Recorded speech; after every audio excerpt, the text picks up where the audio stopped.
En el nombre del Padre, y del Hijo, y del Espíritu Santo. Amén. Acepta, querida Madre y Reina mía, toda mi persona y cuanto con la gracia de tu querido Hijo he podido hacer de bueno. Yo mismo no soy capaz de conservarlo, dadas mi debilidad e inconstancia, y la forma en que me combaten continuamente mis enemigos espirituales. Veo todos los días caer por tierra los cedros del Líbano, y convertirse en aves nocturnas las águilas que volaban en torno al sol. 1000 justos caen a mi izquierda, 10.000 a mi derecha.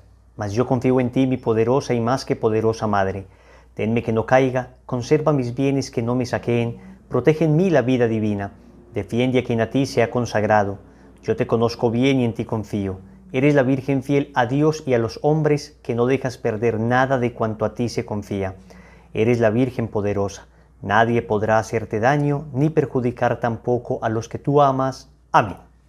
¿Quién como Dios? Nadie como Dios. Un saludo para todos en el Señor. Bienvenidos a esta preparación para la consagración total a Jesús por María. Les habla Wilson Tamayo, misionero del movimiento Lazo de Amor Mariano, y hoy vamos para nuestra octava lección, el purgatorio y el cielo. Saben ustedes que estamos en estas 12 primeras lecciones como vaciándonos del espíritu del mundo y comprendiendo la dimensión trascendente que tenemos como seres humanos. Hemos venido hablando de las postrimerías del hombre, de la muerte, del juicio particular y universal. Hablamos del infierno, pero hoy vamos a hablar del misterio de nuestra salvación. Vamos a hablar de la gloria eterna y vamos a hablar de la purificación necesaria que necesitamos para entrar a esa gloria eterna, sea acá en la tierra con reparación, oración, mortificación e indulgencia, o en un estado llamado purgatorio. Vamos a empezar precisamente hablando del purgatorio. El Catecismo de la Iglesia Católica, en el numeral 1030, define el purgatorio de esta manera: los que mueren en la gracia y en la amistad de Dios, es decir, las personas que mueren en gracia de Dios, que no mueren en pecado mortal, pero imperfectamente purificados, aunque están seguros de su salvación eterna, sufren después de su muerte una purificación a fin de obtener la santidad necesaria para entrar en la alegría del cielo. Vamos a entender entonces. Resulta que para entrar al cielo necesitamos estar perfectamente limpios, perfectamente limpios. Esto lo dice Apocalipsis capítulo 21, versículo 27. Nada manchado entrará en ella, en la nueva Jerusalén, en la patria celeste, ni los que cometen maldad ni mentira, sino solamente los inscritos en el libro de la vida del Cordero. Los inscritos en el libro de la vida del Cordero. ¿Qué significa esto? Que para entrar al cielo, limpios, nada manchado. El mismo Señor en el Evangelio de Mateo, capítulo 22, versículo del 11 al 12, cuando el Señor está hablando del banquete celestial, que Él nos invita al banquete del cielo, dice: entró el rey a ver a los comensales, y al notar que había allí uno que no tenía traje de boda, le dijo: amigo, ¿cómo has entrado aquí sin traje de boda? Él se quedó callado. Palabra del Señor, gloria a ti, Señor Jesús. Ok, para entrar al cielo necesitamos estar perfectamente limpios. Pero entonces, si no estamos perfectamente limpios porque todavía cometemos algunas faltas nosotros, porque todavía nosotros pecamos en algunas cosillas, miren, por ejemplo, el Señor dice que de toda palabra ociosa deberemos dar cuenta el día del juicio. Esto está en el Evangelio de Mateo capítulo 12, versículo 36. Os digo que de toda palabra ociosa que hablen los hombres darán cuenta el día del juicio. Entonces, a ver, no es que seamos malos, no es que seamos asesinos, no es que tengamos pecados gravísimos, gracias a Dios la inmensa mayoría, pero palabras ociosas sí hemos dicho. Y con esto de palabras ociosas el Señor está manifestando de alguna manera que estas pequeñas faltas a la caridad, aquellas cosas que pudimos haber hecho mejor, pero no hicimos, esas faltas de omisión, que son el bien que debimos haber hecho y no hicimos, o el mal que debimos haber evitado y no evitamos. Entonces, sí que es cierto que tenemos todavía faltas y seguramente las tendremos al momento de morir. Entonces, si nada manchado entra al cielo, ¿nos iremos al infierno?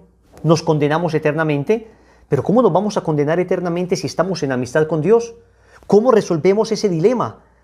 No estoy perfectamente limpio, entonces no puedo entrar al cielo. Pero no soy tampoco pecador, empedernido, que he arruinado mi relación con Dios, entonces no me voy para el infierno. Purgatorio, señores, purgatorio. He ahí la lógica del purgatorio. Y por eso el purgatorio es, digamos, un acto de misericordia de Dios para nosotros. Un acto de misericordia de Dios para nosotros. ¿Quiénes van al purgatorio entonces? Al purgatorio van precisamente esas personas que, estando en gracia de Dios, no han purificado suficientemente. Para comprender esto, hay que entender que el pecado tiene dos efectos en nuestra vida. El pecado tiene como dos consecuencias. Uno es la culpa y otro es la pena. Uno es la culpa y otro es la pena. Cuando nos confesamos, el sacerdote nos absuelve de la culpa del pecado. Yo te absuelvo de esa culpa, yo te absuelvo del pecado en el nombre del Padre, del Hijo y del Espíritu Santo, pero permanece en nosotros la pena como la consecuencia del daño que hicimos en nuestra relación con Dios, del daño que le hicimos a nuestra alma, del daño que le hicimos a otras personas. Uno tiene que reparar esto. No simplemente me confieso y entonces ya al que le robé, ya Dios me perdonó, bendito sea Dios, que Él mire a ver cómo hace.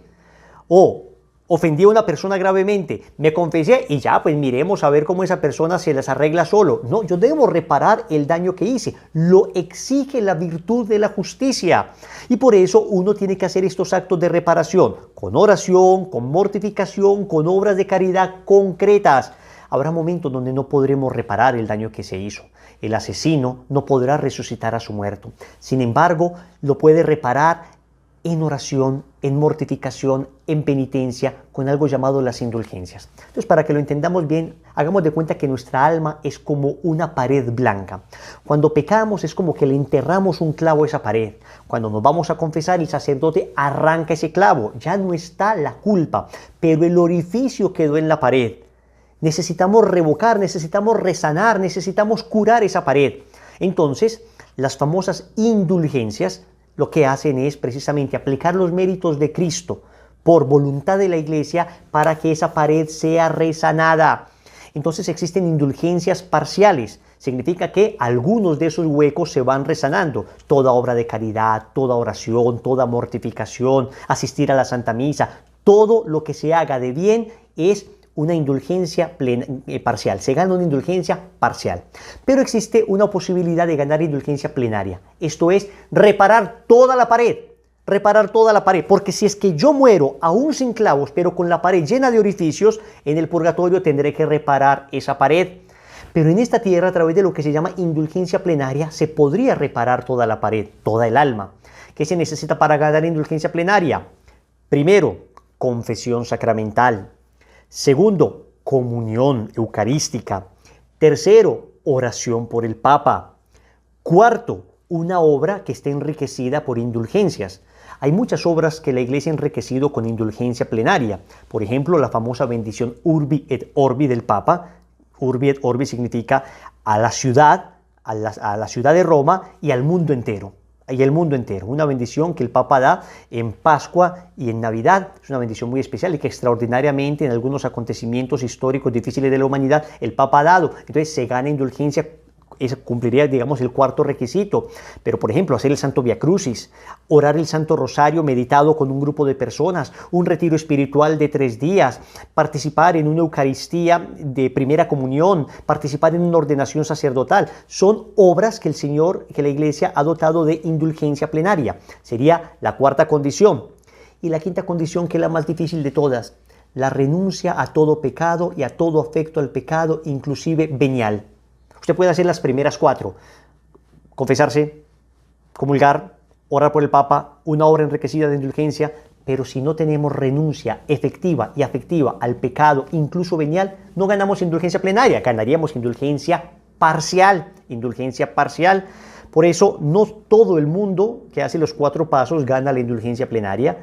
Se requiere una renuncia de verdad. Y cuando decimos una renuncia afectiva, nos referimos a que no solamente dejo de cometer el pecado. Hay personas que dejan de cometer el pecado, pero dicen, qué pesar que esto sea pecado.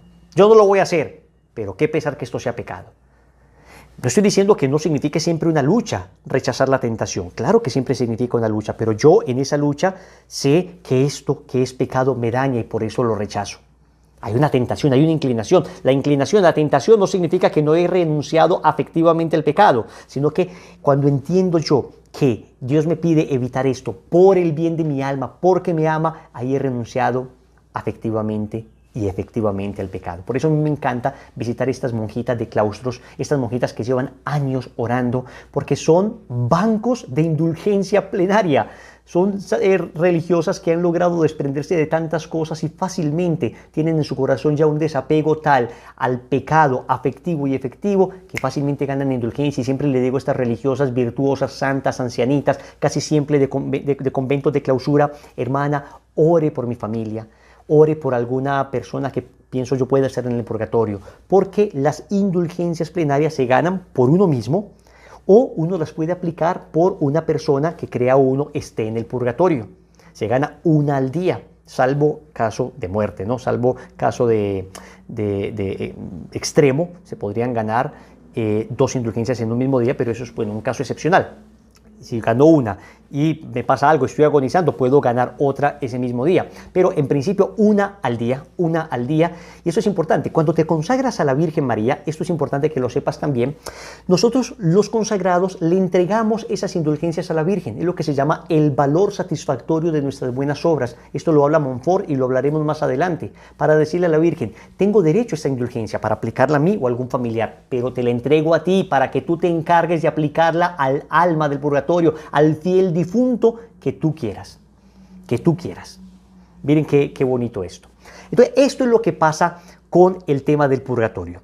Seguramente muchos de nosotros ya estamos en gracia de Dios, pero si es que no ganamos indulgencia plenaria y no reparamos lo que hemos hecho, tendremos que ir al purgatorio y purificar allí aquellas cosas que no terminamos de purificar aquí. Es posible purificar aquí y es mejor purificar aquí. ¿Quién como Dios? Nadie como Dios. Entonces, es importante que entendamos que la idea del purgatorio aparece con toda claridad en las Sagradas Escrituras. No aparece la palabra purgatorio, como no aparece la palabra Trinidad, como no aparece la palabra encarnación, encarnación sí, anunciación, no aparece muchas palabras, y la Iglesia Católica no aparece. Que no aparezca la palabra no significa que no aparezca el concepto, que no aparezca la idea con claridad. Y vamos a ver cómo la idea aparece con absoluta claridad en la Sagrada Escritura. Primera de Corintios, capítulo 3, versículo del 11 al 15. Aquí San Pablo nos habla clarísimamente de un estado de purificación que se dará por fuego el día del juicio a cada uno de nosotros. Pues nadie puede poner otro cimiento que el ya puesto, Jesucristo. San Pablo está diciendo: todos tenemos una base sobre la que vamos a construir nuestra vida, que es Cristo. Si uno construye sobre este cimiento con oro, plata, piedras preciosas, madera, heno, paja, la obra de cada cual quedará al descubierto. Sobre Cristo, digamos, usted es bautizado, el hecho de que sea bautizado ya digamos que tiene usted la base, que es construir sobre Cristo, y habitualmente vive en gracia de Dios, pero puede construir una vida de virtud muy sólida, sobre oro, con oro, o una vida de virtud muy flaca, con paja. La manifestará el día del juicio, que ha de revelarse por el fuego. Está hablando de que el día del juicio de cada uno de nosotros habrá un fuego que probará nuestra obra. Y la calidad de la obra de cada cual la probará el fuego. Aquel cuya obra construida sobre el cimiento resista, recibirá la recompensa. Esa persona que fue abnegada, mortificada, sacrificada, orante, que se entregó por los demás, que fue fiel aún en las circunstancias más difíciles, que fue capaz de hacer la voluntad de Dios en cada momento, aún a pesar de la presión del mundo encima. Ok, para el cielo derecho. Aquel cuya obra construida sobre el cimiento resista, recibirá la recompensa. Mas aquel cuya obra quede abrasada, quede quemada, sufrirá el daño. Él, no obstante, se salvará, quedará a salvo, pero no sin pasar por el fuego. Es decir, si nosotros no morimos en pecado mortal, sino en gracia de Dios, porque tenemos a Cristo como base, pero nos faltó mucha virtud, nos faltó mucha caridad, sobre todo, mucho amor, mucha paciencia, nos faltó mucha generosidad, tuvimos el corazón manchado y no tuvimos una mirada limpia de corazón, no tuvimos un corazón puro, fuimos muy soberbios, muy bien, pero luchamos y estábamos amando al Señor. Nuestra obra será probada por el fuego. Ese fuego purificador se llama purgatorio, También en el Evangelio de Mateo, en el capítulo 12, versículo 31 y 32, dice el Señor: por eso os digo, todo pecado y blasfemia se perdonará a los hombres, pero la blasfemia contra el Espíritu Santo no será perdonada. Y al que diga una palabra contra el Hijo del Hombre se le perdonará, pero al que la diga contra el Espíritu Santo no se le perdonará ni en este mundo ni en el otro. Más adelante podremos ver que es el tema del pecado contra el Espíritu Santo, que básicamente es la obstinación, el no querer convertirme. A pesar de que Dios me da todas las ayudas, o por desesperación, o por presunción, no me quiero convertir. Pero lo que nos interesa de este texto hoy es esta expresión final. No se le perdonará ni en este mundo ni en el otro, ni en esta vida ni en la otra. El Señor está hablando de pecados que se perdonan en esta vida y en la otra, y de pecados que no se perdonan en esta vida ni en la otra. ¿Cuál es el único pecado que no se perdona ni en esta vida ni en la otra? El pecado contra el Espíritu Santo. ¿Y qué es el pecado contra el Espíritu Santo? Wilson, pero si tú nos has dicho que todo se perdona. Claro, el pecado contra el Espíritu Santo sería creer que mi pecado es tan grande que Dios ya no me puede perdonar. Entonces no es porque Dios no lo quiera perdonar, sino porque el pecador ya no cree o merecer el perdón de Dios o necesitar el perdón de Dios. Por eso la gracia de Dios no logra entrar a esa persona, que se vuelve impermeable a la gracia. Ese pecado no se perdona ni en esta vida ni en la otra. En cambio, el que se arrepiente, el que pide perdón, no importa lo que haya hecho, es perdonado en esta vida o en la otra, en el purgatorio. ¿Quién como Dios? Nadie como Dios. Debemos decir una palabrita también sobre los fieles difuntos. He dicho muchas veces almas del purgatorio, fieles difuntos. Sé que a algunas personas el lenguaje alma del purgatorio les suena como dualismo, pero ¿por qué la persona debemos orar es por el fiel completo, no solo por su alma que está en el purgatorio? Esto lo explicamos en la lección de la muerte. Les invito para que se remitan allá, donde explicamos que al hablar de alma y cuerpo estamos hablando de una dualidad de elementos que no es dualismo. Y esto está muy bien soportado por un documento de la Pontificia Comisión Teológica Internacional, que habla de la necesidad para explicar la escatología, para explicar las postrimerías, para explicar los novísimos, de hablar de alma y cuerpo. Pero hablemos pues de los fieles difuntos. Tenemos que orar por los fieles difuntos. Tenemos que tener una especial caridad con estas personas que se encuentran en este momento purificando y que no pueden hacer nada por ellos mismos más que esperar purificar y más que esperar recibir nuestras oraciones. Por eso en cada rosario decimos: ánimas del purgatorio, quien las pudiera aliviar, que Dios las saque de penas y las lleve a descansar, y rezamos un Padre Nuestro, Ave María y Gloria. Por eso en la misa ofrecemos por ellos, para que el Señor les conceda la gracia de salir rápidamente del purgatorio y llegar al cielo. Del purgatorio ya no se puede devolver una persona al infierno. El que está en el purgatorio ya se salvó. Ya lo que sigue es el cielo, sí o sí, sí o sí. Pero entonces debemos tener una especial caridad, un especial acto de amor con estas personas, especialmente con nuestros familiares. ¿Quién como Dios? Nadie como Dios. Pero hablemos del cielo, porque entonces del purgatorio llegamos al cielo. ¿Podemos ir directamente al cielo? Si ganamos indulgencia y somos suficientemente santos, sí, y sería lo ideal, y hacia allá tenemos que aspirar directamente al cielo. Ahora, el que llegue al purgatorio ya se salvó, pero tenemos que aspirar directamente al cielo. Al momento de hablar del cielo, tenemos que mencionar aquello que dijo San Pablo en la primera carta a los Corintios, capítulo 2, versículo 9. Más bien, como dice la Escritura, anunciamos lo que ni el ojo vio, ni el oído oyó, ni el corazón del hombre llegó, lo que Dios preparó para los que le aman. Señores, San Pablo de entrada nos dice: esto es indescriptible. Esto es indescriptible. Cualquier cosa que digamos nosotros del cielo quedará corta. Cualquier imagen, por fabulosa que nos soñemos, cualquier cosa que podamos expresar, juntando todos los bienes de la humanidad, sumando todos los bienes sin mezclar mal alguno, es poco en proporción a lo que será el cielo y la gloria a la que hemos sido llamados. Para comprender un poquito, para rasguñar un poquito lo que es el cielo, pensemos cuánto costó el hecho de que tú y yo nos pudiéramos salvar. ¿Sabes cuánto costó? La sangre de Cristo. La sangre de Cristo costó que todo un Dios se hiciese hombre y muriera en una cruz de la forma más ignominiosa. Esto fue lo que costó el hecho de que tú y yo nos pudiéramos salvar. Si vemos el costo, entendemos el valor. Si vemos el costo, entendemos lo que será, comprendemos cuánto vale y valió la sangre de Cristo. Recordemos ese bello pasaje del Evangelio de San Juan, capítulo 3, versículo 16. Tanto amó Dios al mundo que entregó a su Hijo único para que todo el que crea en Él no perezca, sino que tenga vida eterna. ¿Cuánto es el cielo? ¿Cuán importante, cuán bello, cuán hermoso es que costó la sangre de Cristo?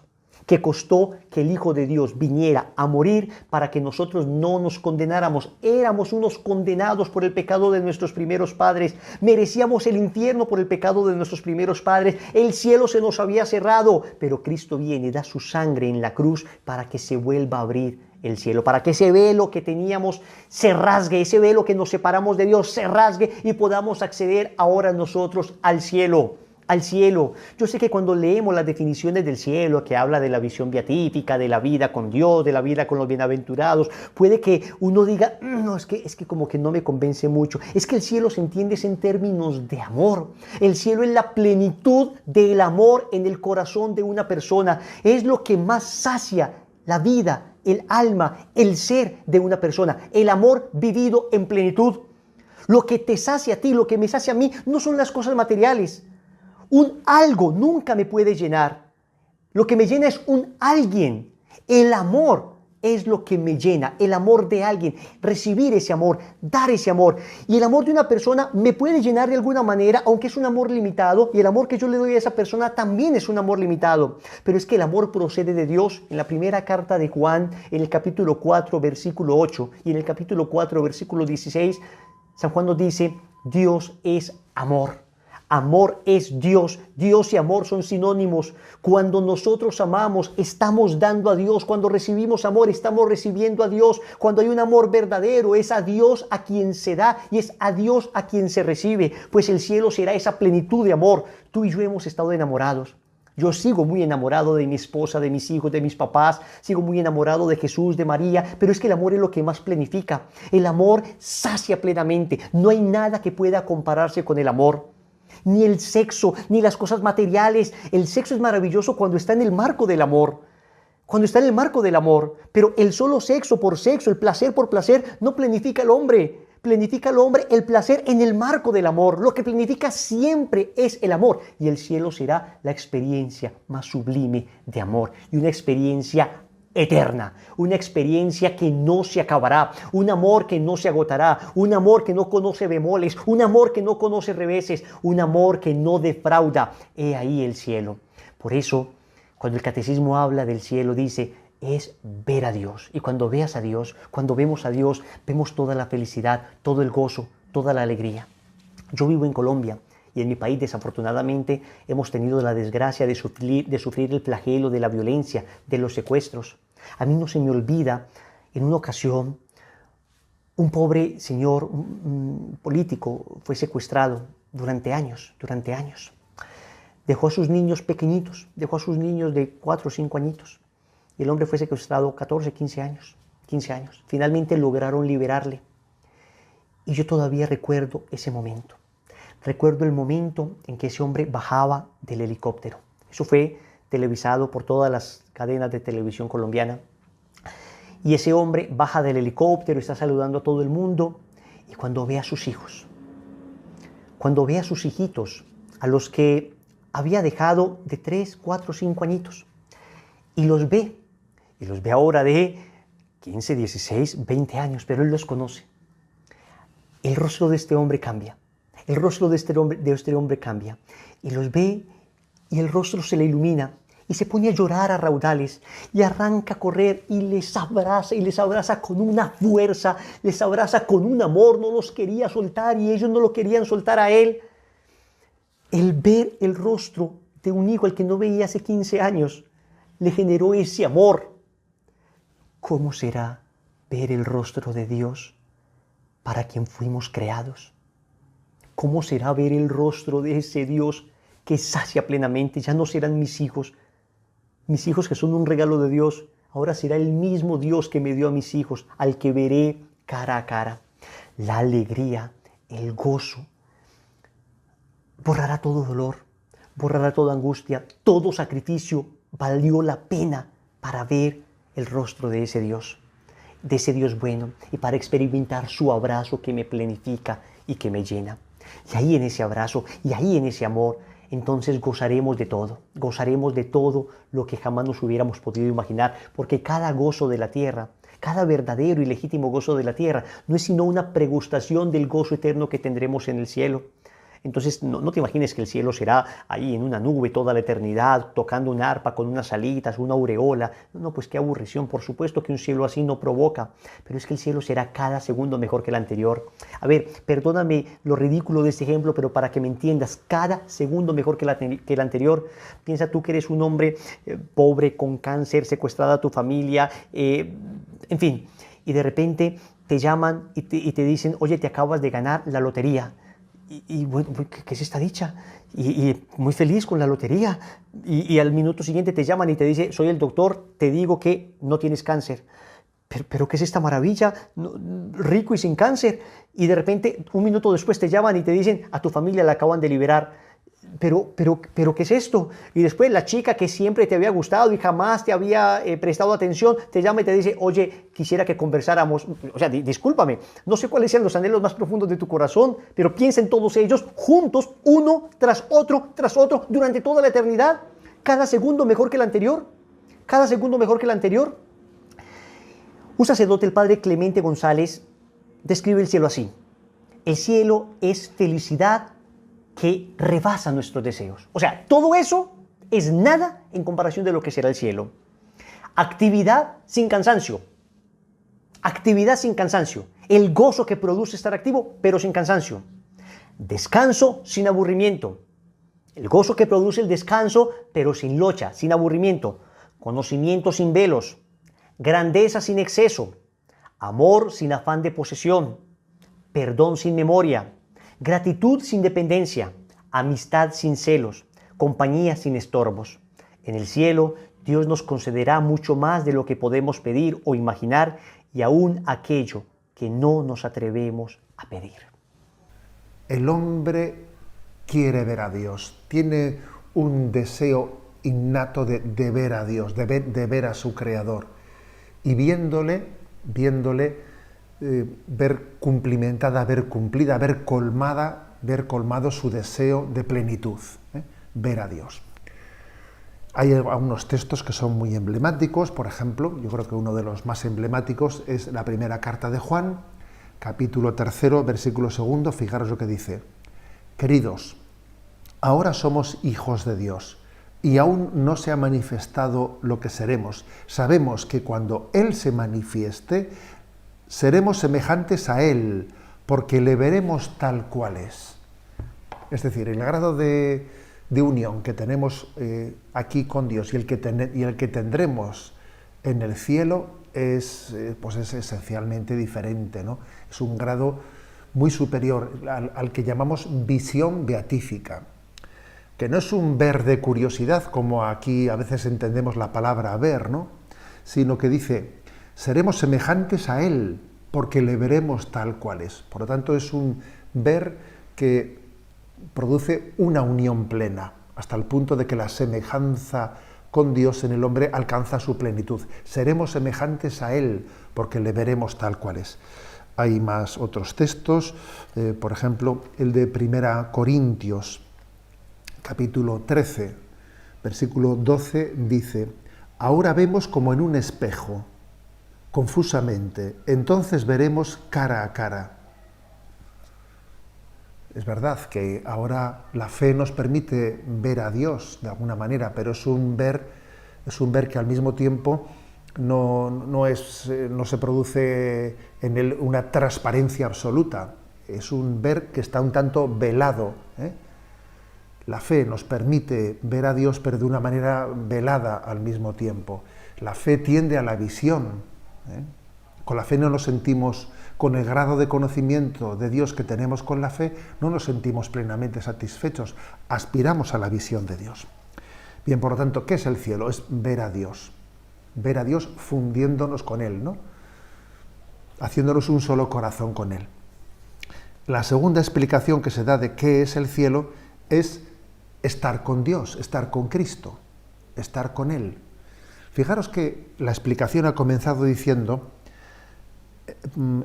se entiende por cielo el estado de felicidad. Podría haber dicho el sitio. El cielo es un sitio, pero la Iglesia no lo explica como un sitio, ¿eh? Es verdad que el Señor, cuando habla el propio Señor en el Evangelio, la propia Iglesia cuando predica, es que estamos en unas coordenadas espaciotemporales y obviamente no tenemos más remedio que para entendernos hablar del cielo como un lugar. Fijaros, ¿no? Pues el propio Evangelio de San Juan, capítulo 14, versículo 3, dice: cuando vaya y os prepare un sitio, así lo dice el Señor, cuando vaya y os prepare un lugar, volveré y os llevaré conmigo, para que donde estoy yo estéis también vosotros. O sea que es inevitable que utilicemos categorías espaciotemporales. Cuando vaya allí y os prepare un lugar, os llevaré conmigo. Pero obviamente la clave del cielo no es el lugar, el sitio, entre otras cosas, porque un cuerpo resucitado, uno después de la resurrección, no es que necesite un espacio y un tiempo como el que nosotros en esta tierra tenemos, ¿no? Sino que el cielo, como dice este punto del catecismo, lo definimos como un estado. ¿Qué es la esencia del cielo? Estar con Dios, estar con Él, y estando con Él estamos, pues, plenamente felices, ¿no? A mí me suele gustar, pues, subrayar para iluminar este aspecto, ¿no? Entender que el cielo estaba en la cueva de Belén, donde el Hijo de Dios se había encarnado. Ese era el cielo, ese era el cielo. Solo que los que allí fueron a adorarle, aquellos pastores, aquellos magos de Oriente, no tenían la plena capacidad de adoración, de conocimiento, de verle plenamente, ¿no? Como la tendrán en la visión beatífica del cielo. Pero el cielo, repito, no es un sitio. A veces algunas sectas, cuando nos dan algunos folletos pues de publicidad o de propaganda hablando del paraíso, pues subrayan el paraíso, pues unos jardines maravillosos, unas frutas pues esplendorosas, unas fresas, y entonces parece que con esa manera de presentar el cielo se está subrayando algo que es accidental. El cielo será unos jardines y unos ríos y unos paisajes maravillosos. A ver, eso no deja de ser deformar lo que es el don de la vida eterna. Lo principal del cielo no es el sitio, no, es estar con Él, estar con el Señor, hacer de Él el tesoro de nuestro corazón, ¿no? Hay una cita de San Ambrosio que es preciosa, que dice: pues la vida es estar con Cristo. Donde está Cristo, allí está la vida, allí está el reino, allí está, donde está Cristo, allí está el cielo. Él es el cielo. Bien, este aspecto es muy importante. Y luego, como os decía, este punto 209 al final, para explicar en mayor profundidad teológica qué es el cielo, nos ofrece una cita de San Cirilo de Jerusalén y dice: la vida subsistente y verdadera es el Padre, que por el Hijo y en el Espíritu Santo derrama sobre todos sin excepción los dones celestiales. Gracias a su misericordia, nosotros también, hombres, hemos recibido la promesa indefectible de la vida eterna. O sea que el cielo es vivir la vida de la Trinidad, es vivir incluidos en esa familia celestial, en esa familia trinitaria, en esa familia del Padre, del Hijo y del Espíritu Santo, en el que todos los salvados en el cielo somos incluidos con ellos por toda la eternidad. Ese es tu destino, ese es mi destino. Y desde ya podemos gozar el cielo.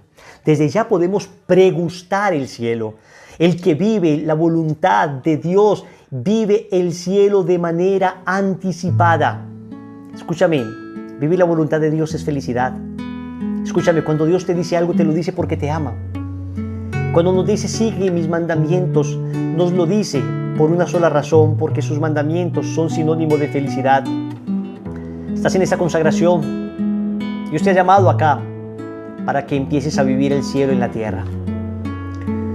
Y si el cielo es amor, yo te invito para que cierres tus ojos en este momento y para que cerrando tus ojos experimentes un poco del amor de Dios. experimentes un poco de su dulzura, experimentes un poco de su bondad. Cuánto he esperado este momento, cuánto he esperado que estuvieras así. Esto te lo canta Jesús. Cuánto he esperado que me hablaras, cuánto he esperado que vinieras a mí. Yo sé bien lo que has vivido, sé también por qué has llorado, sé muy bien lo que has sufrido, pues de tu lado no me he ido.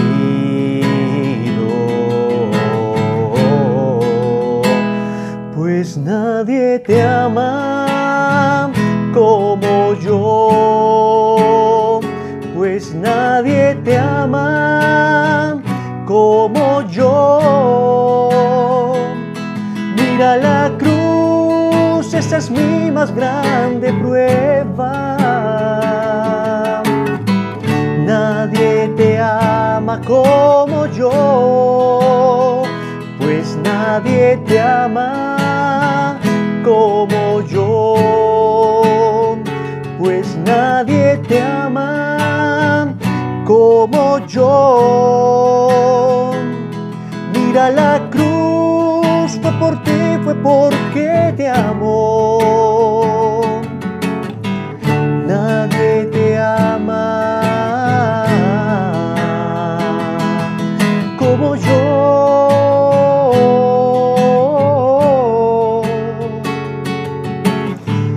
Nadie te ama como Él. Nadie te ama como Él. Experimentar su amor ya es tocar el cielo en la tierra. Y su amor te abrazará durante la eternidad.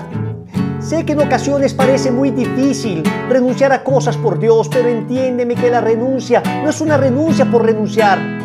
Entiende que una renuncia por Dios es una renuncia para recibir algo más grande, algo más magnífico. No creas que aquello a lo que Dios te pide renunciar es tu felicidad. Todo lo contrario, te pide renunciar a tu esclavitud, aunque parezca muchas veces que esa esclavitud tiene algo de dulce, tiene algo de bueno. Sigue siendo esclavitud, sigue siendo esclavitud. Escucha a Jesús que te ama. Yo sé bien lo que me dices, aunque a veces no me hables. Sé muy bien lo que en ti sientes, aunque nunca lo compartes. Y yo a tu lado he caminado, junto a ti yo siempre he ido, y aún a veces te he cargado. Yo he sido tu mejor amigo. Oh, pues nadie te ama como yo, pues nadie te ama como yo. Mira la cruz, esa es mi más grande prueba. Nadie te ama como yo.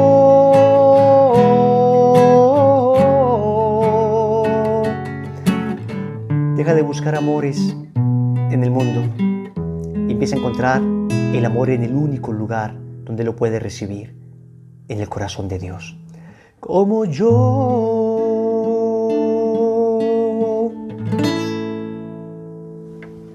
¿Quién como Dios? Nadie como Dios. La práctica para la lección de hoy es muy sencilla. Vamos a empezar a orar por los fieles difuntos. Vamos a empezar a orar por aquellas personas, familiares nuestros, que pueden estar en el purgatorio esperando nuestras oraciones en el Santo Rosario. Pero si es posible, mandemos hacer una misa por ellos, ofrezcamos una Santa Eucaristía por ellos, llamemos a nuestra parroquia para que ofrezcamos misa por nuestros fieles difuntos. Un abrazo, les espero en la próxima lección, que la gracia de Dios sea con ustedes. Bendiciones.